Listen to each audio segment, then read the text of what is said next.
Hi hello welcome to coffee with Kabarlu. ఈరోజు Srikakulam Sherlock Holmes అనే movie కోసం కబర్లు చెప్పుకుందాం. Streaming on ETV Win. ఇది ఒక డిటెక్టివ్ కామెడీ థ్రిల్లర్. అలా అని కామెడీ ఎక్స్పెక్ట్ చేయొద్దు. నాకైతే ఎందుకో అంత ఎంగేజింగ్గా కానీ ఎంటర్టైన్గా కానీ అనిపించలేదు. స్టోరీ విషయానికి వస్తే 1991లో రాజీవ్ గాంధీ హత్య జరుగుతుంది కదా. అదే రోజు బీచ్లో ఒక మేరీ అనే అమ్మాయి హత్య కూడా జరుగుతుంది. ఇంతకీ మర్డర్ చేసింది ఎవరు అని మన షెర్లాక్ హోమ్స్ ఇన్వెస్టిగేషన్ చేస్తారు. ఈ ఇన్వెస్టిగేషన్లో తను ఒక 7గురిని అనుమానిస్తారు. ఆ 7గురిలో ఎవరు చేశారు ఈ మర్డర్ అని తెలియాలంటే మూవీ అయితే చూడండి. మూవీలో నాకు కొన్ని నెగిటివ్స్ అనిపించాయి. లైక్ శ్రీకాకుళం స్లాంగ్ అవసరం లేదు ఈ మూవీకి. ఐటమ్ సాంగ్ కూడా పెద్దగా అక్కర్లేదు.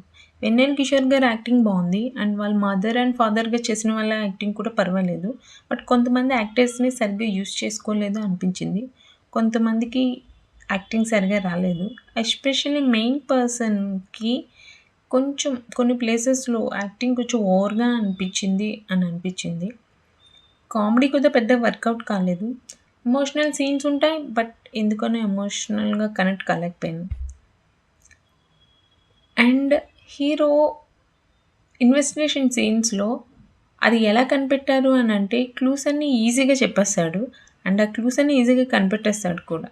ఏదో వేలం పాటలో వస్తువులు పెట్టినట్టు క్లూస్ అన్నీ హీరో కోసమే అందరూ వదిలేశారు అన్నట్టు ఉంటుంది. ఈ లాజిక్స్ అన్నీ పక్కన పెడితే టైంపాస్ కోసం ఒకసారి అయితే చూడొచ్చు. సో నెక్స్ట్ టైం మరో మూవీ కబుర్లతో మళ్ళీ కలుద్దాం. అంతవరకు ఉంటాను. Take care, Tata, and please like, share and subscribe to my channel.